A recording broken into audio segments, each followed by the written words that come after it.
Dear reader, I had an illustrious 21-year career in the United States Army, USA, which miraculously concluded with an honorable discharge. 21 years and 14 combat deployments produce a lifetime of stories. The overwhelming majority of memories are comical and worth remembering, like the time I borrowed another human's truck, or the time I relocated an artillery display in my barracks room. However, some memories are extra ammunition after a live fire exercise, LFX, worth donating to Chuck and Barry. Memories suppressed so well they never happened. However, these memories can be unintentionally triggered. I worked at the bad place before attending assessment and selection. Working there was the sole reason for attending selection. The bad place, TBP, was a 3-star command and nursing home for dying careers.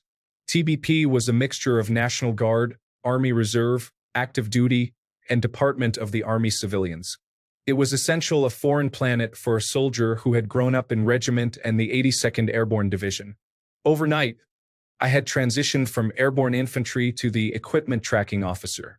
It was my sole purpose in life to source pre-deployment training equipment, PDTE, for deploying National Guard and Army Reserve units. These units would request specific types of equipment, and it was my responsibility to source at least 2/3 of the requested equipment. I should mention, my boss at TBP was Department of the Army Civilian, DAC. I had 10 years of service under my belt, and it was the first time my direct supervisor was a civilian. Now, I have no issues with civilians, but I do have issues with horrible leadership. Mike was horrible. Mike was a dirty diaper, full of shit and always on my ass. Side note, sloppy. I feel the need to mention TBP recently moved. Reader, moved? Sloppy. Yes. Deep South one day, and the Midwest the next. Reader, aliens? Sloppy. Nope. Base realignment and closure. Brack. Reader, what? Sloppy. The Army decided to close some bases and expand others. Reader, puzzled. Oh. So, what's this have to do with the story? Sloppy. There was 2 active duty soldiers and 2 Department of the Army civilians performing the duties of equipment tracking officers in the Deep South. None of them moved, and all continuity was lost. Reader, okay, there had to be some kind of transition though, right? Sloppy. Yes.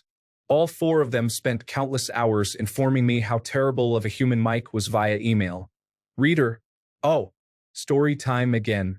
Dear reader, I had no earthly idea what my job was or how I was to perform it initially. Making matters worse, I would quickly learn Mike had no earthly idea either. Mike only knew what Z, final product, looked like and was mentally unaware of the other 26 letters in the alphabet. Mike was less useful than blinker fluid and football bats. Fear not, dear reader, it only took 3 months of working from 0500 to 2300 to garner a nascent understanding of my roles and responsibilities. Thankfully, I had wonderful counterparts at sister organizations. Furthermore, they were all equally aware of how useful Mike was. Fast forward 4 months. The section was still composed of exactly 1 sloppy. I was 25% of the total allotted manpower performing 100% of the duties. If you wait until the last minute, it only takes a minute, was my battle cry. Life was grand. I had developed standard operating procedures, SOPs, and automated matrices to assist me. I was even starting to catch errors from the department that validates equipment requests. Note, remember, it was my duty to source 2/3 of the equipment request. I had a very unpleasant one-way conversation in August of 2011. Captain CPT Richard Cranium was requesting I provide 3 Rhino buses for training. Dear reader, I kindly explained why fulfilling this request was unfeasible. Problem solved, right? No. I then received a call from Lieutenant Colonel LTC Richard Cranium. I then received a call from Colonel SOL Richard Cranium. The issue quickly became a self-licking ice cream cone of chaos. Ring, ring, ring. Sloppy. The bad place. G4 Equipment Tracking Officer. This is Rank Sloppy speaking. How may I help you, sir or ma'am? Caller. This is Major General MG Richard Cranium from the California National Guard. Side note, civilian readers, the Major General is the boss dickhead for all National Guard soldiers in the state of California. Sloppy does not get calls from general officers, GOs. Ever. Sloppy. How can I help you, sir? MG Richard Cranium, angry. I am calling to inquire as to why you will not fulfill our equipment request. Is it not your policy to provide 2/3? Dear reader, I was now a bit agitated. I had clearly explained the issue to the company commander, battalion commander, and brigade commander. I now have an irate God-level commander on the phone, and 2 courses of action, COAs, are cycling through my mind. I could kindly explain why this request was absurd, or I could go full regiment sloppy. Slot machine sloppy, pulls lever, wheels spinning, still spinning, regiment sloppy, sloppy. Sir, I clearly explained to the previous commanders why I cannot fulfill their request and provided other options. MG Richard Cranium. I don't want options rank sloppy. I want my 3 Rhino buses. Sloppy, time to get fired attitude, Roger, sir. Well, as I told the previous commanders, there are only 5 Rhino buses that exist on Earth. 3 of them are deployed to Iraq, and the other 2 are in Afghanistan. Do you wish for me to forward this equipment request to Forces Command, Forcecom/4-star General? MG Richard Cranium. Oh, that won't be necessary, rank sloppy. Sloppy. Are you sure, sir? I mean, I can. MG Richard Cranium. No. Did you explain this to Sloppy? Every single one of them, sir. MG Richard Cranium. Disregard. I have some phone calls to make. Dear reader, the world was right again. At least I thought it was. It appears the Major General was slow to contact his subordinate leadership. The Colonel had contacted Mike demanding I supply his unit with Rhino buses. One would think a simple explanation would suffice for Mike, but one would be wrong. Common sense is an elusive, fickle creature for Mike. It was like trying to explain what number the letter purple tastes like. Mike, did you tell a unit they can't have a piece of equipment? Sloppy. Yes, sir. Mike, why? Sloppy. Because there are only 5 of them, and they are all deployed to combat zones? Mike. Well, you need TO figure out how TO get them. Sloppy brain. Ah, is this man fucking serious? Sloppy brain, laughing. I think he is. Sloppy. Like call the Pentagon and ask them to redeploy them from combat because some unit needs to train with them? Mike, it's not your job to validate equipment. It's your job to source it. Do you understand? Sloppy, lip service. Roger that, sir. Dear reader, when one door closes, check for an open window. I had over 90 units on my desk and 30,000 pieces of equipment to source for the month of August. It didn't take long to find a window to crawl out. I found a unique request from an infantry unit. They requested a plethora of equipment, and it all made sense, minus 4 pieces of equipment. Sloppy brain. Pretty sure those 4 pieces of equipment need to be on a different type of request, right? Sloppy brain. Yeah, but it's not your job to validate it. Sloppy brain. Oh, right. Dear reader, I sourced it. All 4 of them. It was not an easy task either. I literally had to scour the entire country for available inventory. I made phone call after phone call to make this request happen. None of the items were collocated. They would need to be transported from the far stretches of the continental United States, and failure was not an option. I had fulfilled my responsibilities. I sourced the equipment and turn it over to Mike for signature. Mike's signature magically allocates funding and authorizes the transportation of said equipment. Dear reader, shit typically rolls downhill.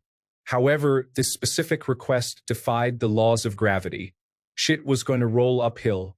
I crawled back through the window and waited a month for the fallout to ensue. Truth be told, due to my heavy workload, I had forgotten about my magnificent accomplishment. It was another horrible day at work, until I received a magical phone call. Ring, ring, ring. Sloppy. The bad place. G4 Equipment Tracking Officer. This is Rank Sloppy speaking. How may I help you, sir or ma'am? Caller. Hello. I am Sergeant First Class SFC Ricky Bobby. I am the Long Range Surveillance LRS Platoon Sergeant for unit name. Sloppy. Hey Ricky. How can I help you? SFC Ricky Bobby. Well, I am looking at 4 helicopters, and I am told I need to sign for them. Sloppy. Yes mode, let me look at your request. Shuffling noises. Sloppy. Yes. You requested 2 UH-60L Blackhawk helicopters and 2 UH-47 Chinook helicopters, correct? SFC Ricky Bobby.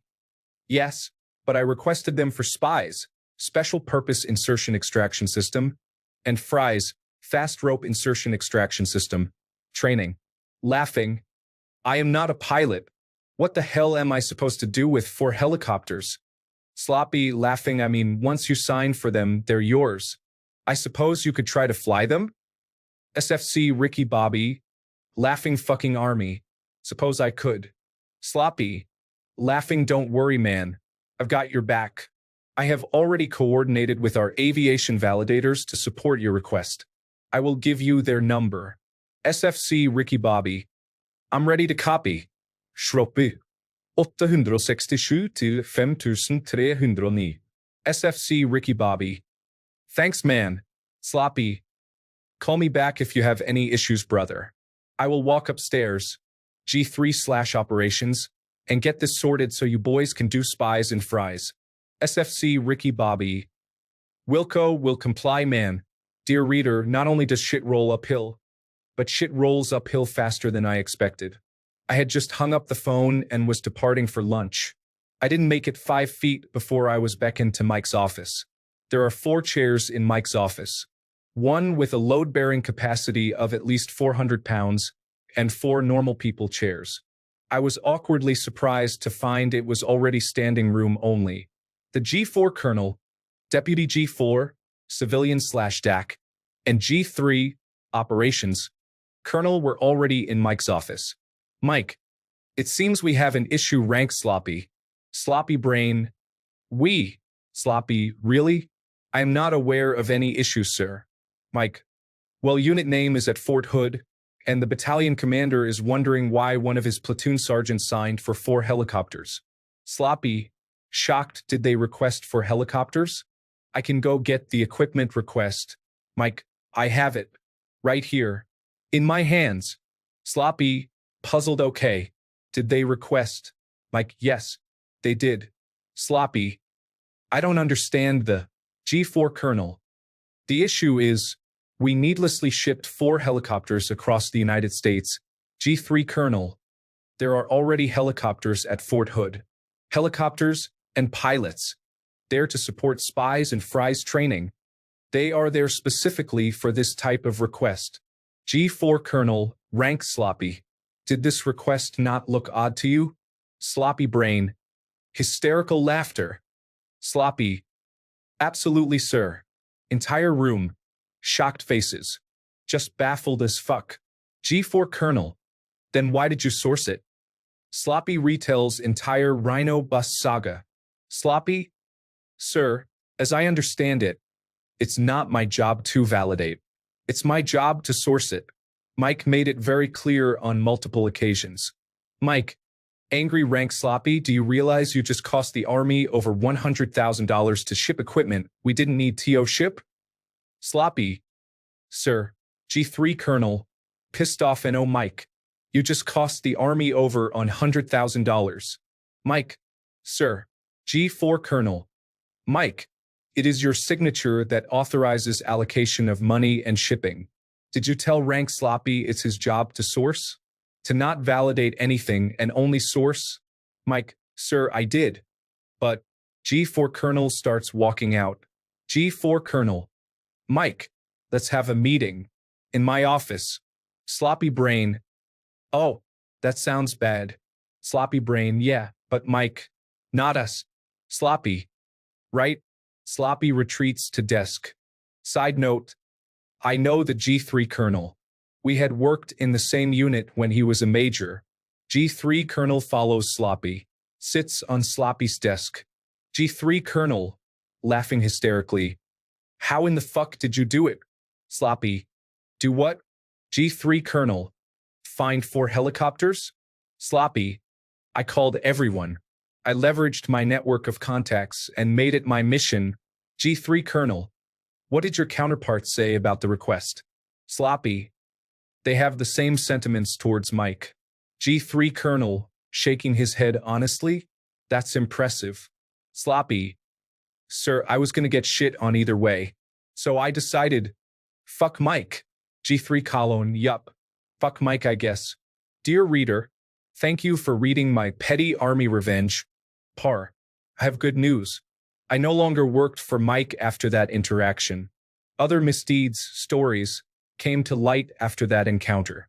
I had a long desk-side meeting with the G4 Colonel and fully detailed my relationship with Mike. It's nearly impossible to fire Department of the Army civilians, but it was easy to move me. The G3 Colonel found a more suitable position for an infantryman. It also sucked, but he gave me ample time to prepare for assessment and selection. I was at TBP for 18 horrible months before I found greener pastures. I could lament on all the horrible things, but it's not worth it. Why? At least I know where to go if I ever need 4 fucking helicopters. Cheers. Sloppy. Comment. Why does the military need the ability to transport rhinos by bus? Wait, do they have a herd of trained attack rhinoceroses as a weapon? That's awesome. OP reply. We tried to acquire sharks with laser beams, but only found ill-tempered sea base. Rhinos was the next logical step because the saddles never fit the sloths quite right. Comment. I've never had a Reddit post confuse me more than this one has. I believe every single word. Story sounds 100% feasible. You use all the right terms and phrases. The characters are so true to life. All of them. Every single one. Especially Mike. This kind of thing happens pretty often. However, this is so well written that there's no possible way you're a green suitor. It's not only true, but it's entertaining. All the words are spelled right and it's well formatted and grammatically correct. I've never seen this level of intelligence and personality in uniform. You've made my Friday afternoon. One question, is Mike a 13 or 14? OP reply, Mike was a GS-13. The old COL retired and took the GS-14 spot, and that there is how Mike landed a job. Also, I have eaten so many crayons I have figured out how to write. Moving up to markers next week. Comment. I love how Richard Cranium is the formal speak for dickhead. You had me wondering there for a second why so many people had the same name. Comment, really enjoyed this. Both the content and your writing style was really good. Although it took me reading Richard Cranium twice before I twigged it was dickhead. Please leave your story in the comments. Also, don't forget to like and subscribe to get new update. Thank you.